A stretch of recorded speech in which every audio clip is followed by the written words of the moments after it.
ऋषि हो गए वो रत्रा को डॉक्टर अजनीमान को पूछ रहे। ऐसे बहुत से हुए। गणका वैश्य थी, उन्होंने अपना जीवन संवार लिया।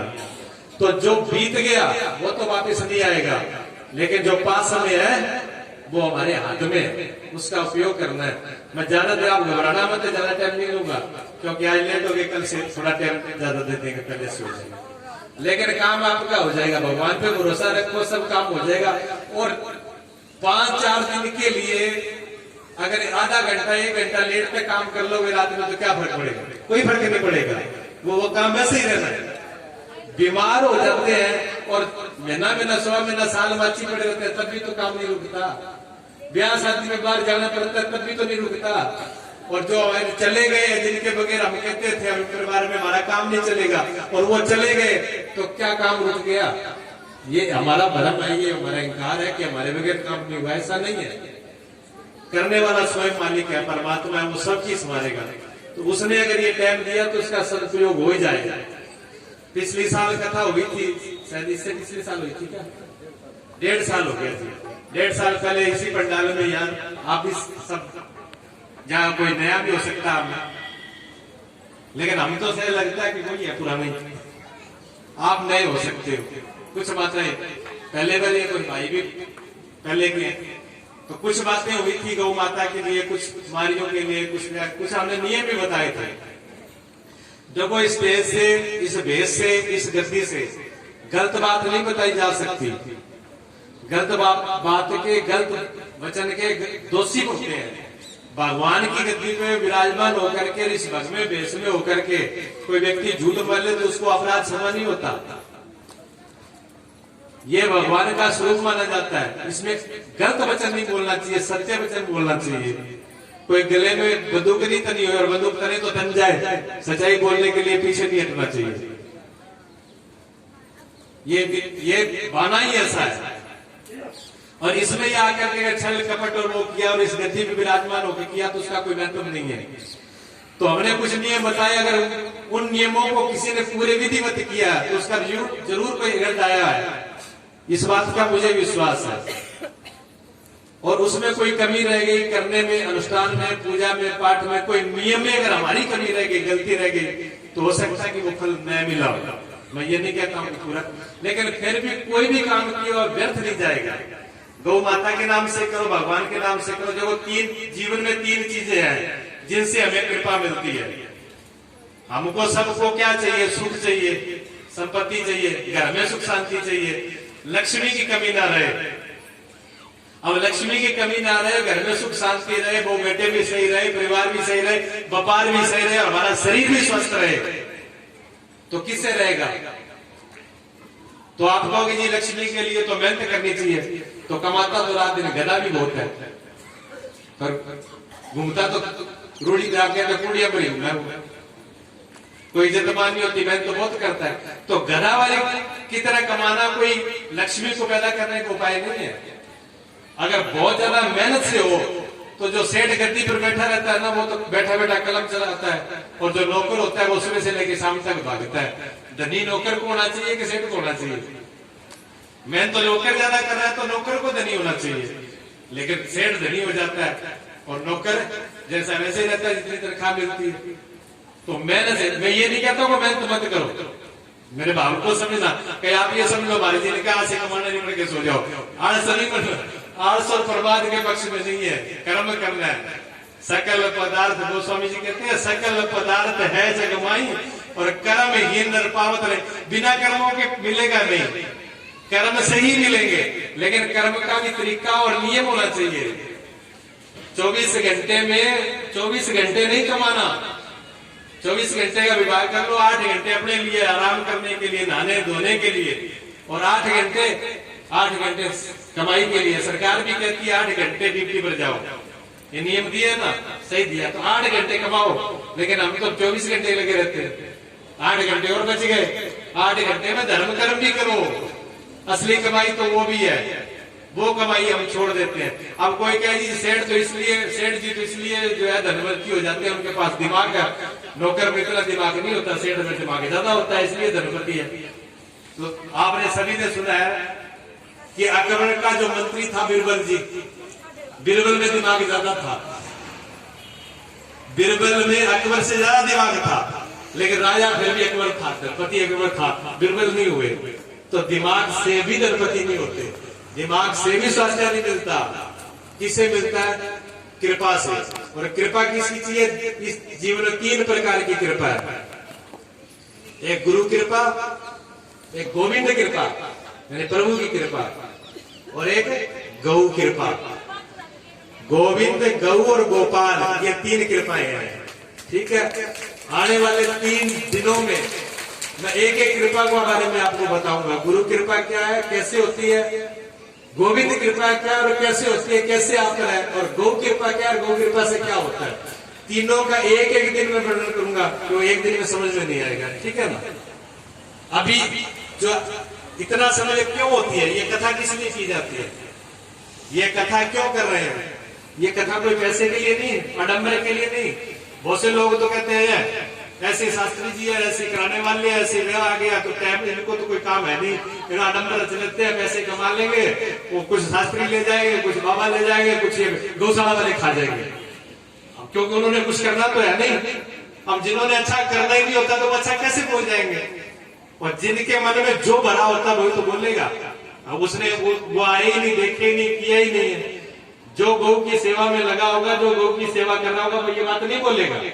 लेकिन जिसने नहीं की वो जरूर बोल देगा। बोलने में क्या लगता है जी, कुछ ही बोल देता है। तो आज का जमाना तो ऐसे हो गया कि बेटा, कभी तो ये था शर्म की इतनी कि 25, 30, 40 साल का बेटा भी बाप के सामने आंख उठा के बात नहीं करता था, सिर को नीचे जो आ गया, हाँ पिताजी ने जो बोल दिया, पिताजी हो जाएगा काम, ऐसे सामने ले। आजकल का छोटा सा बच्चा वो भी जवाब दे देता है सामने। एक लोटा पानी का मांग ले, माता जी आप ये डिस्टर्ब मत करो, मैं बिजी हूँ। अब पता नहीं कौन सी बिजी है, कौन सा डिस्टर्ब है, समझ में नहीं आता। और वो एक हाथ में पकड़ लेते हैं, उसमें आंगली चलती रहती है। आप उसके लिए टाइम है, लेकिन माँ बाप के लिए टाइम नहीं, बात सुनने के लिए टाइम नहीं। ये समय बदल रहा है ना, इसमें कमी है। इसमें क्या कारण है, इसमें भी चर्चा होगी, क्या कारण है, क्यों नहीं होता। इसमें भी कहीं ना कहीं हमारी भूल है, जो हम अपनी संस्कृति से दूर जा रहे हैं। कथा के अंदर गुरु, गोविंद और गौ की क्या महिमा है, क्या कीमत है, वो हमें कथा से ही पता चलती है। देखो, हीरा जो होता है ना, वो भी पत्थर होता है, और जो पत्थर है वो भी पत्थर होता है। अब पत्थर तो बराबर ही है। जिसको पता नहीं है, हीरे का ज्ञान नहीं है, हीरे की कीमत नहीं है, उसको पत्थर दे दो, हीरा दे दो, बराबर ही है। होगा कि नहीं? उसके लिए हीरा और पत्थर बराबर ही है। लेकिन जिस जोरी को मालूम पड़ जाए, इसी कौन समझता है, इनको जोरी जानता है। एक बार ऐसा हुआ जी, आपकी घटना बताता हूँ, सच्ची घटना। एक बार 2 भाई थे आपस में। एक छोटे वाला भाई जो था ना, वो खत्म हो गया। छोटे वाला भाई खत्म हो गया तो उसके एक बेटा, जैसे ये बेटा है, इतना का बेटा था उसके एक, तो माँ और बेटा वो 2 बच गए। अब छोटा बच्चा है तो वो कुछ ज्यादा कमाई जानता भी नहीं है, तो वो बेचारी अकेली हो गई। अब कमाई थी नहीं कुछ, तो घर में तो सब सामान चाहिए, खाना पीना परिवार को चाहिए। तो उसकी माता ने कहा कि बेटा ऐसे है कि आपके पिताजी के कुछ हीरे जवाहरात पड़े हैं मेरे पास पोटली में, और तुम्हारी ताऊ की दुकान को हीरे जवाहरात में काम होता था उनके, तो अपने ताऊ जी के पास चला जाओ और ये हीरे जवाहरात उनको बेच दे। ये हीरे जवाहरात बेच करके पैसे लेना, जिससे हमारा घर का खर्चा भी चल जाएगा और आपकी 5-4 साल की पढ़ाई चल जाएगी, और इतने में तो ठीक जवान हो जाएगा, फिर हम कमा लेंगे। तो वो जो उनकी पोटली में था हीरे जवाहरात की, वो बच्चा लेकर के अपने ताऊ जी के पास चला गया। ताऊ जी ने वो पोटली देखी और कहा, बेटा किस लिए लेके आए हो? कि मेरी माँ ने दिए कि हमारे घर के खर्चे के लिए पैसा दे दो, ये रख लो। ताऊ ने क्या किया, वो पोटली तो बंद करके बेटे को पकड़ा दी कि ये तो तुम्हारी माँ को दे देना वापिस, और जितना पैसा तुम्हें चाहिए बेटा वो मेरे से ले जाएगा, खर्चा पानी चला ले। और तुम्हें ऐसा लगता हो कि हम फ्री का नहीं लेंगे, तो मैं तेरे को एक सुझाव देता हूँ, तो स्कूल में पढ़ाई तो बंद करना मत, पर स्कूल के बाद में 2 घंटे 1 घंटे जितना टाइम मिले तू मेरे पास दुकान पे आया कर, और तू ये काम सीख ले ज्वारी का।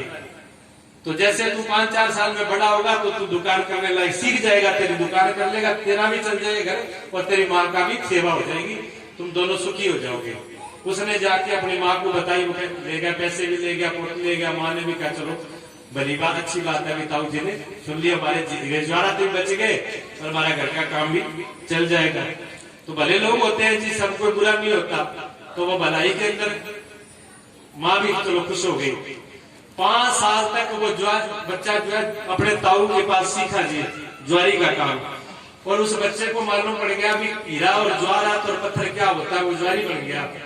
जब वो ज्वारी बन गया ना, तब ताऊ जी ने कहा कि बेटा कि अब भाव बहुत अच्छा आ गया, अब हीरे ज्वारात तो बहुत महंगे हो गए। ऐसे कर जो आपकी माता जी ने दिए थे ना वो हीरे ज्वारात, वो लेकर के आप मार्केट में बेच दे, अच्छे पैसे मिल जाएंगे।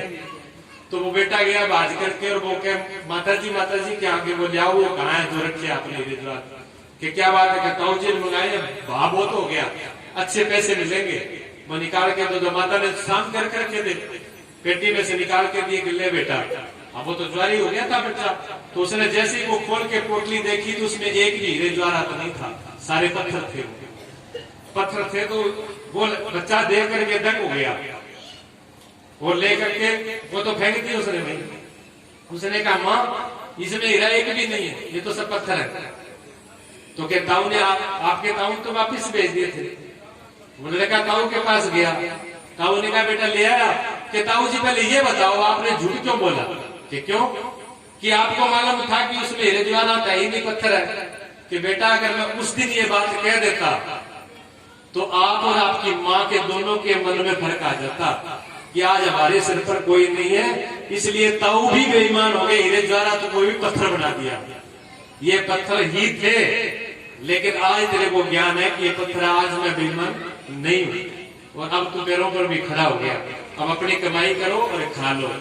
तो इस कथा से यही पता चलता है कि क्या हीरा है क्या पत्थर है। जब तक हम गुरु की, गोविंद की, गौ की महिमा ही नहीं जानेंगे, गौ होती क्या है। अगर गौ को जानवर समझ लिया, गौ माता को अगर जानवर समझ लिया तो कुछ नहीं मिलने वाला, जानवर से थोड़ी कुछ मिलता है।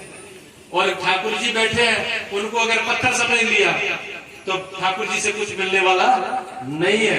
और गुरु को मनुष्य समझ लिया तो कुछ मिलने वाला नहीं बल्कि घाटा है। कबीर साहब ने कहा है, गुरु को मानस जो कहे सो नर कहिए अंध, हुए दुखी संसार में आगे यम के फंद।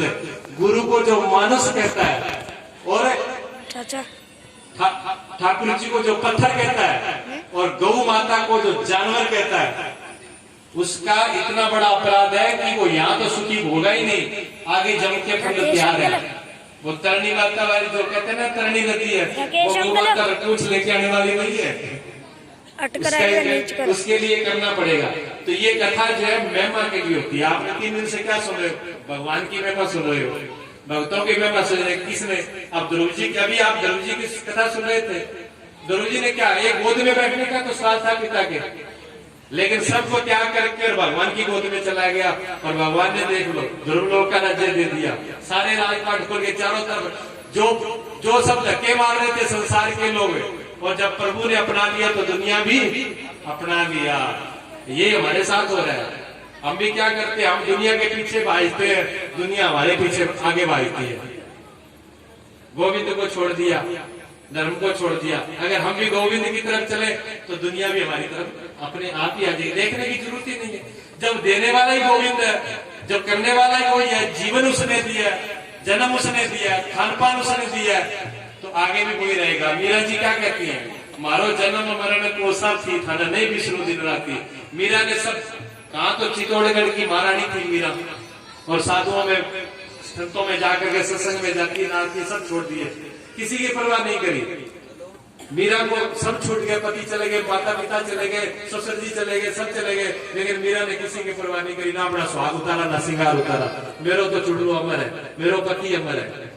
क्यों? मेरो तो पति वो कौन? गिरधर गोपाल, जाके सिर मुकुट, मोर मुकुट। वो मोर मुकुट वाला जिसका पति होगा वो तो अमर है।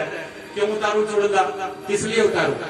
उन्होंने हृदय से वर्ण कर लिया, तो सबको छोड़ करके, राजघराने को भी छोड़ करके प्रभु के नाम में, तो क्या मीरा को फर्क पड़ गया? आज हम आप सब मीरा के गीत गा रहे हैं। ध्रुव जी के देख लो, 5 वर्ष की अवस्था कितनी होती है? ये 5 वर्ष के बच्चे, 7 वर्ष का बच्चा ही है, कितनी उम्र है इतनी, और भगवान को प्रकट कर लिया और पूरे राजा को झुका लिया, माता को झुका लिया। है? वो दूर कर। तेरे घर कब मिला? पहले जैसे घर से निकले सबसे पहले भेंट किसे? गुरु से। जिस दिन गुरु से भेंट हो जाए ना, उस दिन ये समझो कि आधा रास्ता तो साफ हो गया। अब तो थोड़ा ही काम बचा है, साफ है रास्ता। अब तो सिर्फ पहुंचना है, पहुंचना नहीं है बस। अब तो भगवान खुद तुम्हारे पास चल करके पहुंच जाएंगे, उल्टा हो जाएगा। इतना बड़ा। और ये गौ माता का है। गौ माता के भी एक रोम रोम में देवताओं का वास है। 33 कोटि देवी देवताओं का वास। गौ माता के चरणों में 68 तीर्थों का वास है। उनके सिरों पूरे ब्रह्मांड उनके सिरों विराजमान है। उनके कुंभे पर पूरे ब्रह्मांड आकाश तारे विराजमान है। सूर्य चंद्रमा तो उनकी आंखों में विराजमान है। गंगा जी यहाँ से वहां तक हरिद्वार जाओ, कैसे जाए, कैसे पहुंचे, कैसे गंगा में स्नान करें, कैसे शरीर को पवित्र करें, कौन लेके जाए, कितना किराया खर्च हो। और गंगा गौ माता के तो गौमूत्र में गंगा जी का वास है।